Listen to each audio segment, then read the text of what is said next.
જય ભીમ, નમો બુદ્ધાય. અમદાવાદની અંદર કેકા શાસ્ત્રી કોલેજની બાજુમાં આવેલી ડોક્ટર બાબા સાહેબ આંબેડકરની પ્રતિમાને અમુક તુચ્છ અને હલકી માનસિકતા ધરાવતા લોકો દ્વારા, એક મનુવાદી વિચારધારા ધરાવતા લોકો દ્વારા પ્રતિમાને ખંડિત કરવામાં આવી છે. તો એ લોકોને મૂકવામાં આવતા જ નથી. પ્રશાસનનો સપોર્ટ લ્યો, એના ઉપર એફઆઈઆર દર્જ કરાવો અને જલ્દીથી વહેલી તકે એ લોકોને પકડીને કડકમાં કડક સજાની માંગ કરો. અગર આવું કરવામાં નહીં આવે તો એ લોકોને મૂકી દેવામાં આવતા જ નથી ક્યારેય. અરે હલકટો, નીચ માનસિકતા ધરાવતા, મનુવાદી માનસિકતા ધરાવતા લોકો, તમે એક આંબેડકર સાહેબની પ્રતિમાને ખંડિત કરો છો. આવી નીચ માનસિકતા આ લોકો ધરાવી રહ્યા છે. કેટલા નીચ અને હરામી લોકો છે.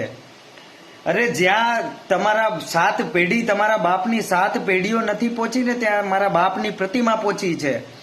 તમે એક કાચની, એ તો કાચની પ્રતિમા છે તો ખંડિત થવાની છે. તમે એની હલકી તમારી માનસિકતાના કારણે તમે ખંડિત કરશો.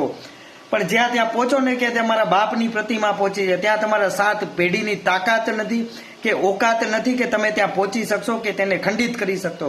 જાઓ, તમારામાં પાણી છે તો ત્યાં પહોંચો અને એ પ્રતિમાને ખંડિત કરી બતાવો. તમારી 7 પેઢીમાં તાકાત નથી કે મારા બાપની પ્રતિમાને ત્યાં જઈને ખંડિત કરી શકે. જય ભીમ, નમો બુદ્ધાય.